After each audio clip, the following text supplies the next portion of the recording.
मित्रों नमस्कार।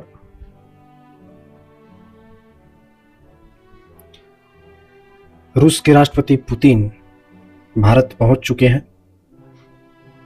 आज पूरी दुनिया की नजरें, पूरी दुनिया, अमेरिका, चीन, पाकिस्तान समेत समस्त विश्व भारत की ओर नजरें गड़ाए हुए हैं। सबकी नजरें दिल्ली एयरपोर्ट पर टिकी थी जब व्लादिमीर पुतिन पालम एयरपोर्ट पे उतर रहे थे।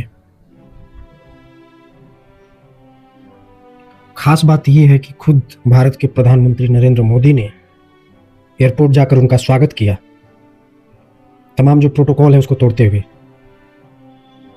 तो ये यात्रा अपने आप में बहुत ही अहम है, बहुत ही खास है। ये सिर्फ एक औपचारिक स्वागत नहीं था, ये था डिप्लोमेसी का वो पल जिसने दुनिया के बड़े बड़े पावर सेंटर्स को अलर्ट कर दिया है। एक नया समीकरण, एक नया वैश्विक साझेदारी देखने को मिल रहा है। जब दुनिया शीत युद्ध की तरफ बढ़ रहा है, उस समय इस तरह पुतिन का भारत आना बहुत बड़ा संकेत है।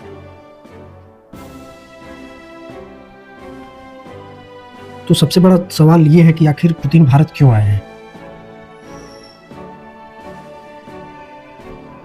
यह विजिट सिर्फ सिंबॉलिक नहीं है बल्कि स्ट्रेटजिक है। आप देखेंगे कि डिफेंस के मामले में, ऑयल के मामले में, स्पेस टेक के मामले में और इंडो पैसिफिक में जिस तरह से चाइना अपनी दखल धीरे धीरे बढ़ाने की कोशिश कर रहा है, अपनी मौजूदगी दर्शा रहा है, और साथ में कृषि के मामले में भी और तमाम अन्य मुद्दों पे भी भारत के साथ किस तरह से रूस मिलकर कार्य कर सकता है, वो भी तब जबकि रूस का यूक्रेन के साथ युद्ध चल रहा है। वैसे में भारत आना ये एक अलग तरह का डायरेक्शन, एक अलग तरह की दिशा तय करने वाला है। पुतिन के साथ उनके टॉप लेवल के एडवाइजर्स, कई मिनिस्टर्स आए हुए हैं, जिससे ये साफ है कि ये एक हाई स्टेक्स जियोपॉलिटिकल मीटिंग है। ये कोई नॉर्मल मीटिंग नहीं है। अमेरिका भी बहुत ध्यान से देख रहा है। अब अमेरिका क्यों बहुत ही ध्यान से देखेगा? अमेरिका ने चूंकि भारत पे तमाम तरह के टैक्स बढ़ाए, तमाम तरह के टैरिफ लगाए कि भारत रसिया से अपने संबंध कमजोर कर ले या फिर उससे जो भी खरीदारी कर रहा है, जो भी ट्रेड है, उसको कम करे। और रसिया और वेस्ट का तनाव जो है पहले से ही चरम पर है। ऐसे में पुतिन का भारत आना अमेरिका के स्ट्रेटेजिक कैलकुलेशंस को सीधा इंपैक्ट करता है, सीधा। एक्सपर्ट्स कह रहे हैं कि इंडिया इस समय दुनिया की सबसे क्रूशियल फॉरेन पॉलिसी प्लेयर बन चुका है, क्योंकि भारत दोनों साइड से बात करने की शक्ति रखता है। ऐसे बहुत कम देश हैं, और भारत की जैसी शक्ति वाले ऐसे तो नगण्य देश हैं जो इस तरह की स्टैंड्स लेकर कार्य कर रहे हैं। तो इसलिए भी ये बहुत ही अहम हो जाता है। दोनों नेताओं की पहली मुलाकात बेहद गर्मजोशी भरी रही। इसके पहले एससीओ मीटिंग जो हुआ था चाइना में, उसमें भी प्रधानमंत्री मोदी पुतिन की गाड़ी में एक साथ बैठे हुए बातें करते नजर आए थे।